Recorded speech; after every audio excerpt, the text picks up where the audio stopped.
firing a warning shot across big tech, exposed The Hindu. It was a long time coming, but the day of reckoning for the big digital companies may finally have arrived.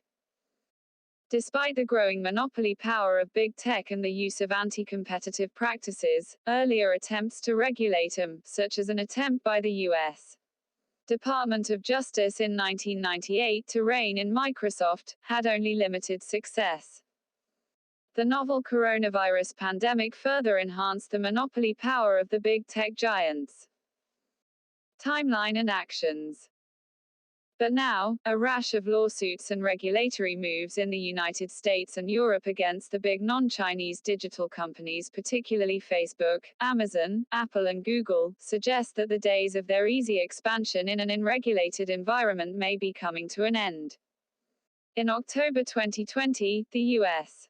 Department of Justice brought a lawsuit against Google for misusing its dominant position as search engine by undermining competitors, favoring its own content in search results, doing deals with other companies to become the default search engine in many browsers and devices, and then using data on its users and competitors to reinforce its dominance and get even more revenue from advertising.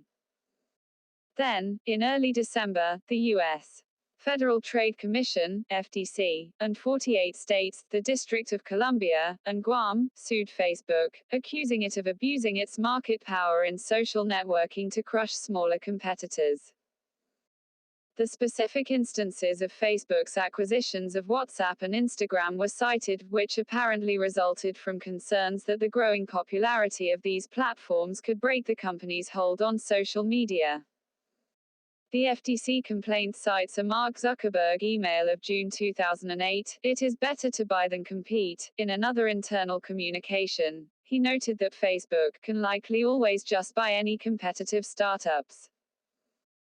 By 2012, just before buying Instagram, he said the photo and video sharing app could be very disruptive to us, if allowed to grow independently. The purchase of WhatsApp 2 years later similarly reflected concerns that the instant messaging service could become the favored social media over Facebook. The wrath of Mark.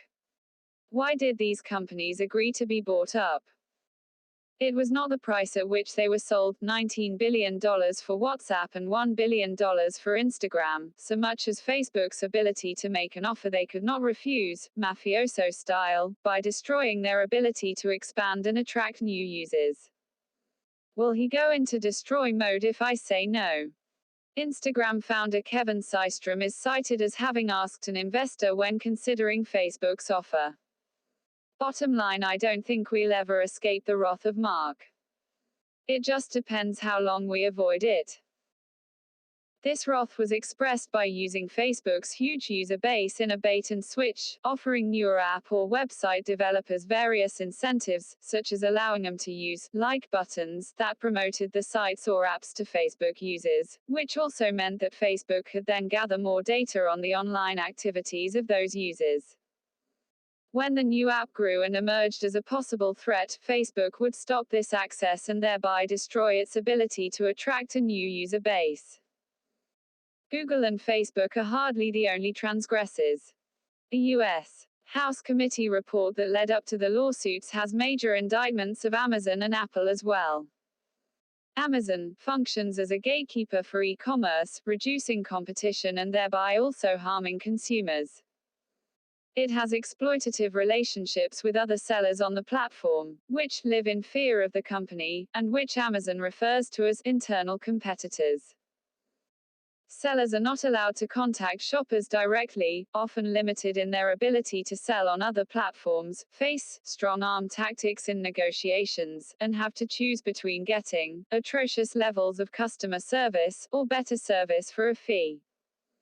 Like the other companies, Amazon profits from ideas and products developed by others, and simply buys up startups or even open-source cloud software developers when it wants. Apple also favors its own apps and seeks to put rivals at a disadvantage on its products and leaves developers with little choice for reaching consumers. Like Google, it levies high commission fees, of 30%, that end up being charged on consumers. The two companies are voracious purchasers of companies. Over the past few years, Google has bought at least one firm a month, Apple buys one every 2 or so. The European Union has separately filed cases against Amazon and Google. In November, it filed charges against Amazon, accusing the company of using its access to data from companies selling on its platform to gain unfair advantage over them. Earlier this summer, it opened 2 antitrust cases against Google. It is planning to change the regulatory regime to prevent the anti-competitive practices exhibited, for example, in its Android mobile operating system and its search engine. Impact on users. The dangers of these aggressive monopolies are not confined to the competitors. Users also suffer because of fewer options and weaker privacy controls. Both WhatsApp and Facebook have eroded the privacy protections that they earlier promised by changing the terms of service communicated through long and complicated messages that most users simply do not read. All these companies hoard the data they collect, which increasingly covers all aspects of the users' lives. For many of them, data are now the biggest source of revenues and profits. All sorts of use can be made of data: marketing and targeted advertising, influencing and manipulating political outcomes, targeting individuals based on particular criteria, enabling surveillance by both governments and private agencies. The idea in both the US and the EU is to break up these companies, for example, by forcing Facebook to divest both WhatsApp and Instagram, much as the telecom giant AT&T was forced to break up in the early 1980s. Antitrust lawsuits are notoriously difficult to win, but many legal experts agree that these cases are very solid. But this is only one step in the required regulatory control of these digital behemoths, which are now exercising unprecedented market power as well as other kinds of power. The Indian angle is relevant.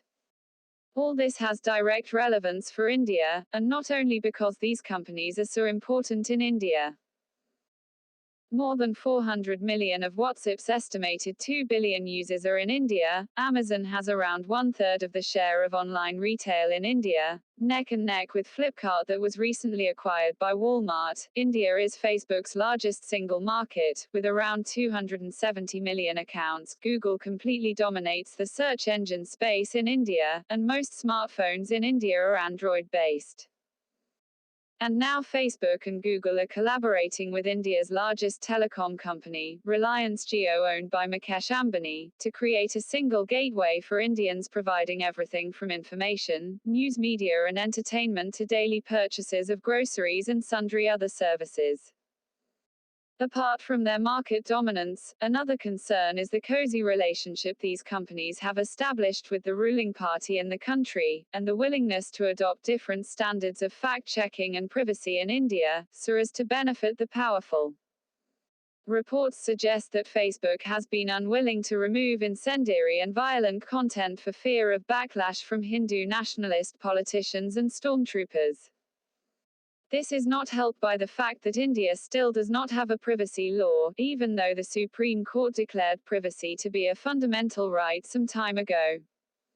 Even the proposed bill is extremely weak without adequate safeguards. It is time for Indians to wake up and realize that antitrust regulation and public control over digital companies, including homegrown ones, have become critical for them. Jayati Ghosh taught economics at the Jawaharlal Nehru University, New Delhi.